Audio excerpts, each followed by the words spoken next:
Welcome back to the podcast. My guest today is Jason Yormark. Jason is the founder of Socialistics, a social media agency based in Seattle. He regularly speaks at conferences and events across the country on topics related to how to leverage social media more effectively for businesses of all sizes. I'm so excited to have him on the show today. Jason, thank you so much for coming on. Absolutely. Pleasure to be here. Looking forward to chatting. Well, Jason, let's start a little bit back at the beginning. Tell us a little bit about yourself, where you grew up, and what life was like growing up. For sure. So I'm originally from the Chicagoland area, suburbs. I always say Chicago for people that aren't from there because nobody's going to know what the suburbs are. But grew up there. I moved to Seattle in 2005 for Microsoft and worked there for about 7 or 8 years. Marketing, search marketing, moved over to social when things started to kind of heat up around that. And ever since then, just really kind of focused on social media, managing teams at a variety of different agencies, and then ultimately launching my own agency a couple of years ago. I got on the Forbes Power Social Media Influencers list just based on self-taught stuff, kind of building a personal brand.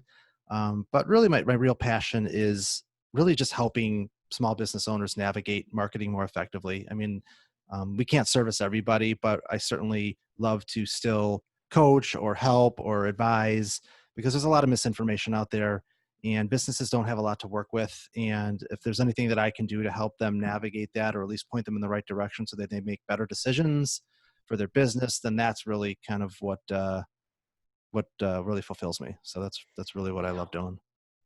Now, if someone is listening to the episode right now that is thinking about dabbling into social media for their business and doing it the right way, that is, there's one thing to just post on social media and to be on social media, and there's another thing to do it the right way.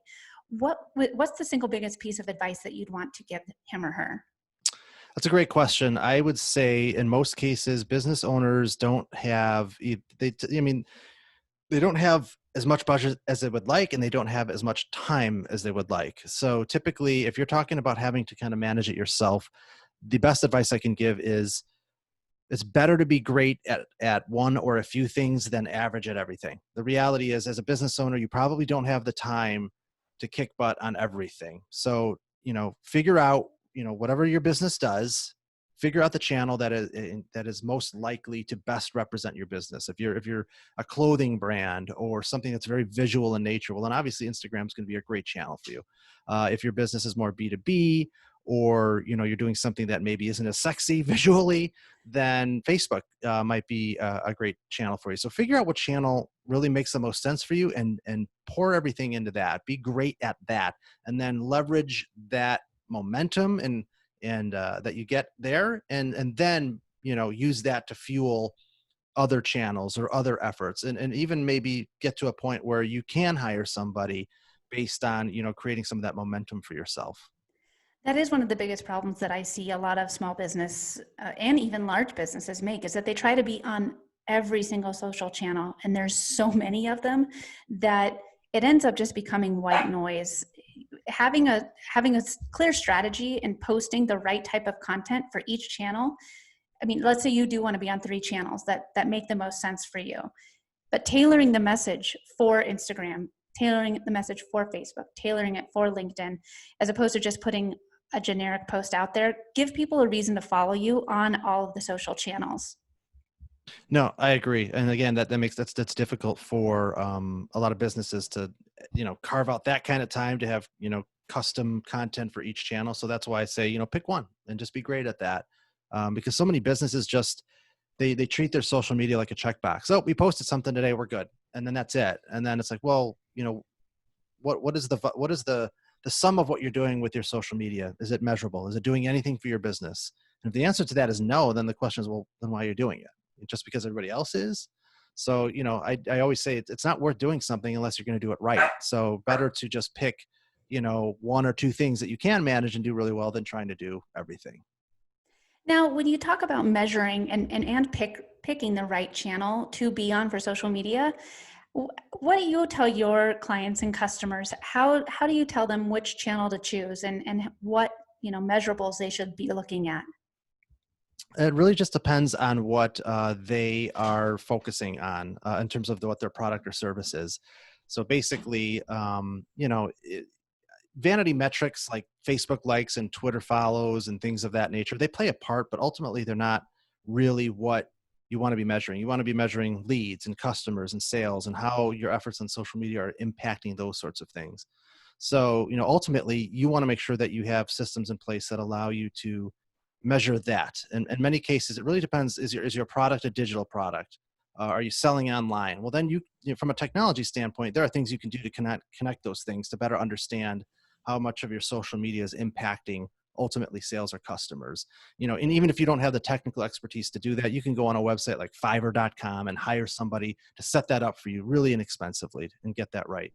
A lot of businesses, especially small mom and pop shops, have offline, right? They're offline. So, you might get a phone call or somebody comes in and you don't know that maybe they saw some social media that influenced their buying behavior, right? So you really need to make sure that you're asking the right questions. Whether if it's a service-based business and people are picking up the phone, you want to make sure that you and or your people are asking the right questions. Oh, how did you hear about us? And it's not good enough to just say, oh, how did you hear about us? Because somebody might say, oh, I found you online. Well, that's not good enough. Like, okay, was it on Facebook? Was it on Instagram? Like, so you really kind of have to dig a little bit to quantify, what you're doing. And I find a lot of businesses miss that mark.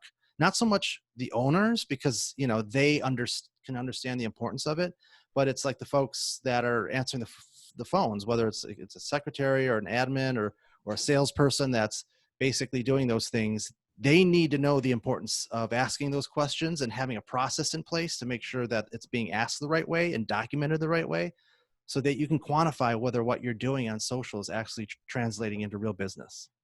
And that leads us directly into my next question on ads, because there's so many times where you might be doing a Facebook ad, for example, and it looks like it's doing amazing. You have so many people going to this certain page, from the Facebook ad, it's going off the charts. But if that hasn't brought anybody into the actual store, was it Yeah. really a successful ad? And the best way to find out is by asking those questions. I feel Sure. like people are, it's fine being asked, hey, so how did you hear about me? Yeah. No, absolutely. And oftentimes you have to be a little bit more realistic too when you're doing ad spend or campaigns. Like, sometimes products, are point and click. It's like, I see it, I want it, I buy it. And then sometimes they have a little bit more of a runway. Like I need to see it a couple times. I'm making a decision. Maybe it's a higher priced item. So, your calls to action don't necessarily always need to be, or expectation shouldn't always be, I'm running this ad, I'm expecting it to drive sales immediately.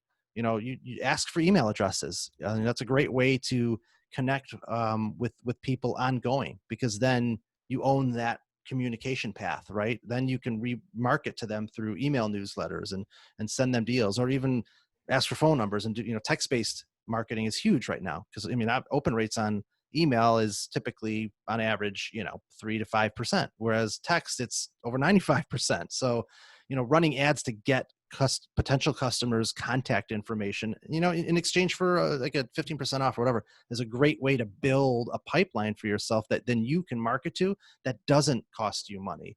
So oftentimes having expectations around, okay, I'm going to run an ad on social that's going to be designed around getting their email address or their phone number, instead of I want them to buy this thing right away, and then you can build that relationship with them.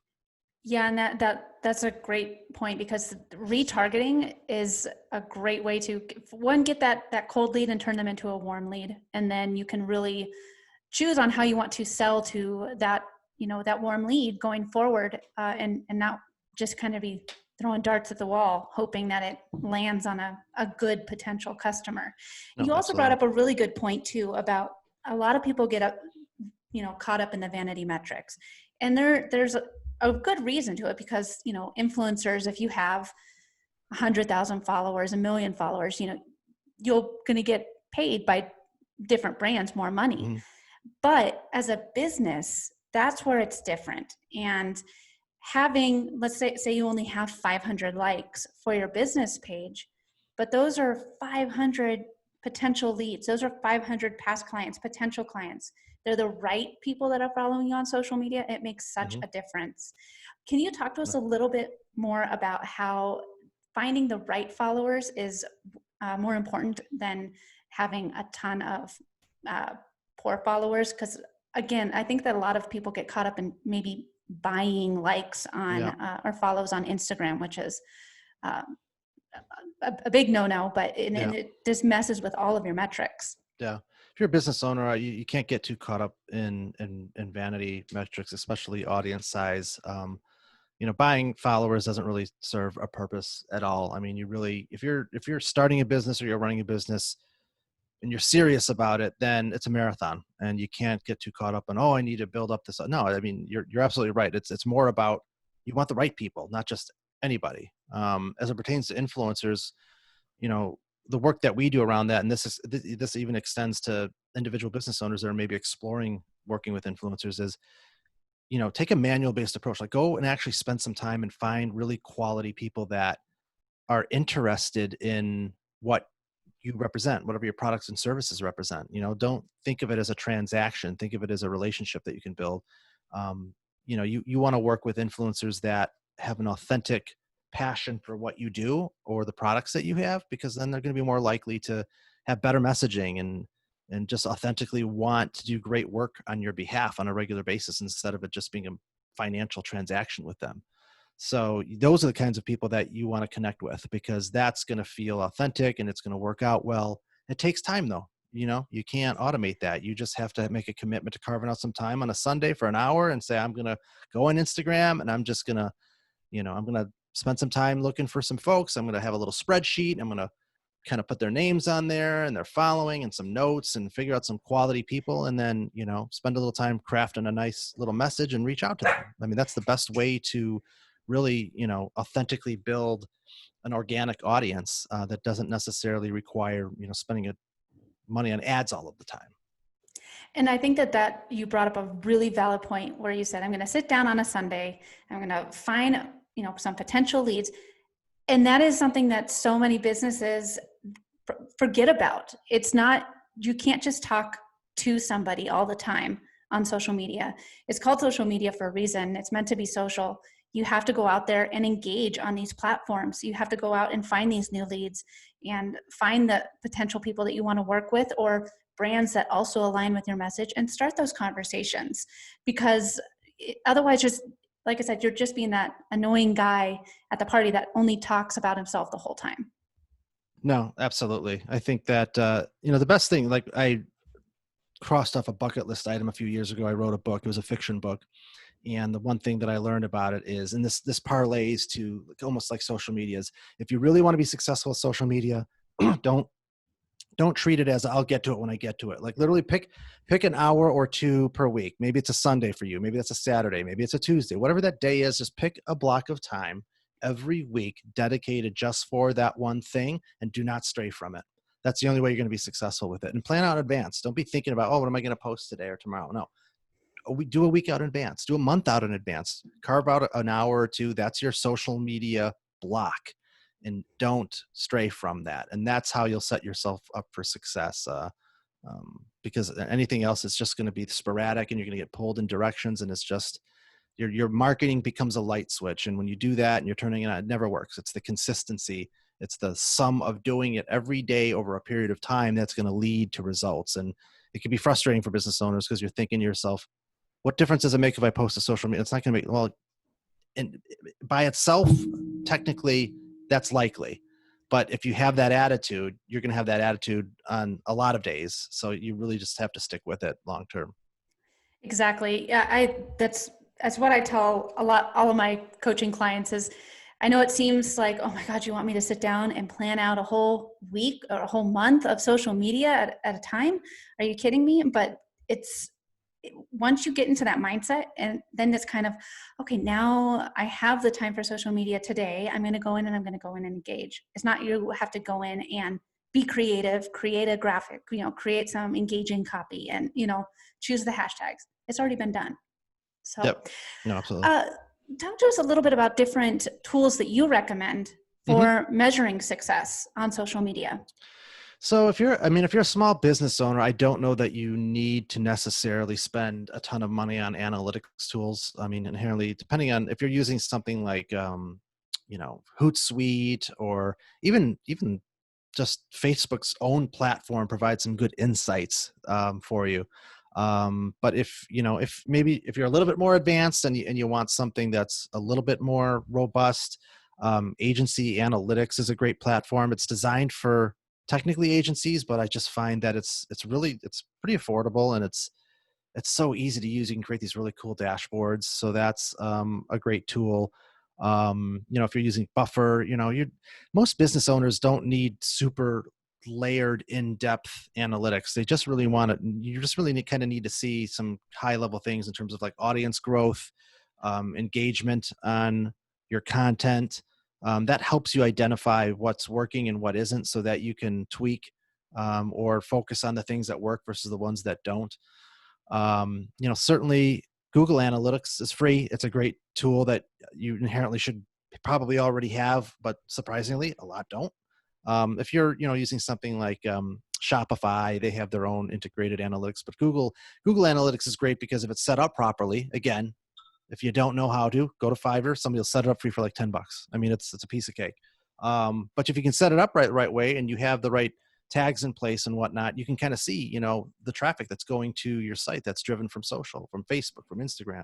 And you can kind of start to get a sense of where you're kind of getting that traction. You can see user paths and what your bounce rates are and where people are leaving your site. So it gives you a ton of information, not only about surface level what's working, but when you actually get them to your site, what are they doing? What's working? What isn't? What tweaks do we need to make? So that's very valuable information that most business owners don't take the time to really look at to see what works and what doesn't.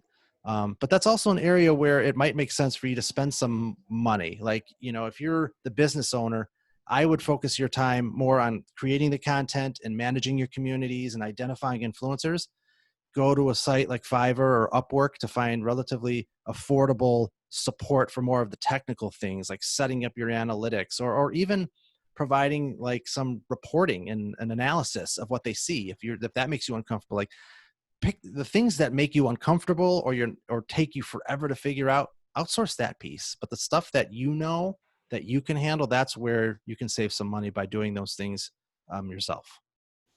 And I think too that you bring up a good point, because so many small business owners feel like they need to do it all, that no one understands their business like they do.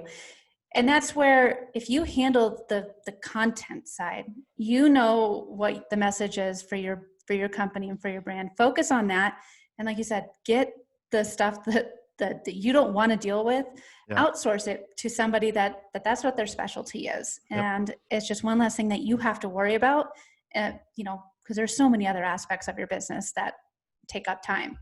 Yeah. And there's tons of resources to do things inexpensively. I mean, whether it's folks in the US, outside of the US, there's tons and tons and tons of talented people that will do things affordably because that's what they do. And they're so good at it that what would take you an hour or two might take them 10 minutes. So in your mind, it's like this huge thing, but for them, it's like, oh, I can turn this around quickly. So you can get a lot done really, really inexpensively. So if a small business owner is listening and they want to know, well, how do I know what I'm posting, I'm developing this content, how do I know that this is a good post or this is a good strategy? What measurings and metrics would you tell them are good things to measure the success of their social media posts by? I mean, the surface level stuff is always obviously, or has been, and continues to be to a certain extent, engagement, like how many people are liking or sharing or commenting. But I find that isn't as good as a measuring stick as it used to be, because I feel like attention spans are shrinking and people have become, their online behavior is becoming more and more consumption and less of them actually interacting with content. They're just looking at it or reading it or whatever, and not necessarily liking it or commenting on it. So I think that inherently is behavior that is increasing. So I feel like engagement isn't as important as it used to be. I think the biggest thing is it goes back to the Google Analytics piece, kind of seeing where referrals to your website are coming from, what specific clicks, the click paths of things, and what's driving traffic back to your website. You can do, other things like if you're a service-based business, and it's more likely that people call you than, whatever in the pieces of content that you're creating that have calls to action, using call tracking, basically, so that you can ensure that, what you put out is driving those specific calls. So, to me, those are the most measurable. It's really, it's call tracking, and it's click, tracking clicks through social media, and what those people are doing, and how, whether they're contacting you, what their behavior is in terms of where you're pointing them to. Those are the things that matter. How many likes something got, or how many comments or shares. It just doesn't happen that often anymore, especially for smaller businesses. I mean, people are just kind of like scrolling and looking at stuff. So I don't know that that's as important. I think too that a lot of people get so caught up with the likes, like, oh, I didn't get enough likes. And Mm-hmm. Facebook has given business pages the lowest spot on their algorithm. Oh yeah. When do you think it makes sense for businesses to start promoting their business? Because that's really how you're going to get your product in front of new eyes. Yeah. You can have this great strategy, but again, if nobody likes your page, you're still only being shown to 1 to 3% of your overall Facebook page Yeah. anyways. Yeah. So talk to us a little bit about incorporating a Facebook ad strategy Yeah. into You your have, yeah, marketing plan. you have to. I mean, if you're going to have a Facebook page and you're going to use it, you're not going to get anywhere without having some sort of paid strategy associated with it, because like you said, organic reach is practically nothing. If you have 100 people on your page, you're lucky if 1 to 3 see it. And even those 1 to 3, did they actually see it? So it's so minuscule. Look, Facebook's in the business of making money. There's two sides. It's people get upset about that. It's my community. I built it. But there's what's the great saying? If you're not paying for something, that what does it say? If you're not paying for a product, you are the product. I've always loved that quote. And that's basically what Facebook is. If it's free, and it's free to a certain extent. So whether that's allowing your data to be used to be marketed to, or whether that means you're a business that builds up an audience that you then have to now pay to promote to. Now, that being said, you have to have a realistic mindset around this. 30, 40 years ago, if you wanted, you had to put up a billboard or do a TV ad or do a radio ad. You had to do things that were much more expensive, much more prohibitive, and much less measurable. So now, if you've got 500, 1,000 folks on a Facebook page for your business, for $20, you can promote a post and put that in front of most of them. It's pretty affordable. So I think we're in a good time for businesses. Like, the barrier to entry to start and have a thriving business is so much lower than it used to be. So you have to just have realistic expectations. You have to have, at least a couple $100, $500, a month to put towards promoting your content and just running some generic ads for your business to get in front of new people, to grow your audience. If you're just starting out, you're going to have to do that. So if you're not prepared to do that and you can't afford that, I always say, then you can't afford to have a business. Like, if your business can thrive without social, great, don't do it. But if a digital strategy and being online is a critical component to your business, but you're not willing to invest at minimum, $500 as a small business to promote yourself, you're not ready to start a business. And that might sound harsh, and I'm sure some people might disagree with that, but that's just the truth based on years and years of experience. I ran an agency 7 years ago working with small businesses. So I know, I've been down that road with them, and I can assure you that that's the minimum barrier to entry to doing it, somewhat well. And I think one thing too that is so great about social media advertising is you can get so targeted. Yep. Targeted for that, $500, way more than if you were to buy a billboard and just hope that Mhm. maybe Yep. your target audience is going to drive by it and see it and remember it. Whereas with this, you can focus in exactly on I want the soccer mom that uses an iPhone, that, you can get so targeted with your ads in ways that we've never been able to do before. Yeah, So it's great. It's great. You can make that 500 stretch a long way, especially if you're a local business. You can target just your specific area, specific interests. I mean, like I said, there's never been a better time for a business to market themselves. I mean, the technology and the power that you have to get in front of such a really specific audience is unparalleled compared to what things used to be. Now, what do you recommend if someone's listening to right now and they're like, man, after listening to this, I don't know if I have the time to do Mhm. this, or maybe I should just outsource it. When do you recommend somebody starts working with an agency or a consultant to take over their social media? If you want somebody that really knows what they're doing and is going to deliver some sort of measurable results, usually the lowest barrier to entry, I would say, realistically, is when you can afford about 1,500 a month. Is when you can probably find somebody with some experience and have some wiggle room for ad buy. That pretty much gives you kind of $1,000 to pay somebody to spend 10 to 20 hours a month, and then have about $500 of ad buy. Now that's low end. That's harder to find people like that. My agent, we don't work. I mean, ours is twice, 2 to 3 times that, but we're working with bigger business. It's all relative. It doesn't mean that smaller retainers or smaller businesses are any less important. It just means that's the reality, and that's what they have to work with. But typically that's kind of the minimum, I would say. And that typically involves kind of like a one person operation. They're just kind of like an individual freelancer, not typically an agency. Agencies typically have overhead, they have teams. So it doesn't typically work in that environment. So you really want to find somebody that's kind of off on their own and doesn't have a lot of overhead, but still has some marketing chops and has some experience. You want to find somebody that speaks about real results and isn't trying to woo you with like, oh, we're going to get you a bunch of Facebook likes and Twitter followers. That's always a red flag. Like anybody can do that. Like I can get you 1,000 of those like that. So you don't want to Very, be. very affordable.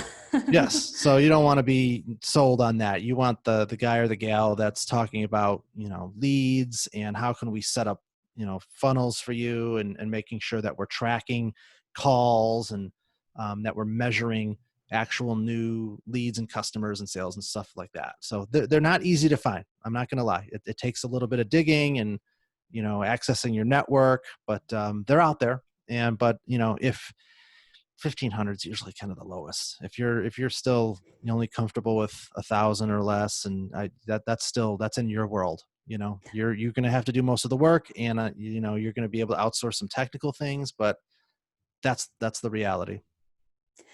And I think that's great too, because never be afraid to outsource stuff that you're not comfortable with Mhm. as a business owner, because there is somebody out there that knows how to do it and probably will take them a tenth of the time that it would take you.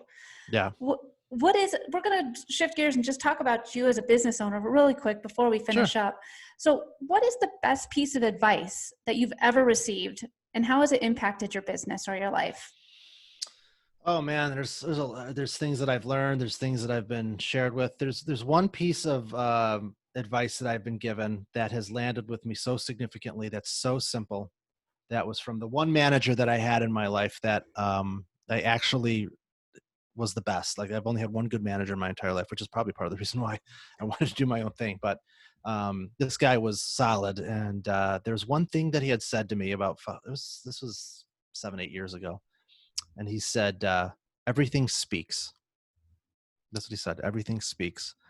And while that's probably self-explanatory, basically what that really means is that everything that you do as a business owner speaks to your customers, to your audience. So how your website looks, how you talk about yourself, how things are branded, how they look, everything that you do that people can see, hear, feel, touch, taste impacts your business, like how people see your business. So you really have to be strategic and smart about how you position yourself in everything that you do. You can never sway away from that. So that was always something that spoke to me quite a bit, not only as a professional growing up, but also in starting a business and being really methodical about everything that we do, and how we do what we do.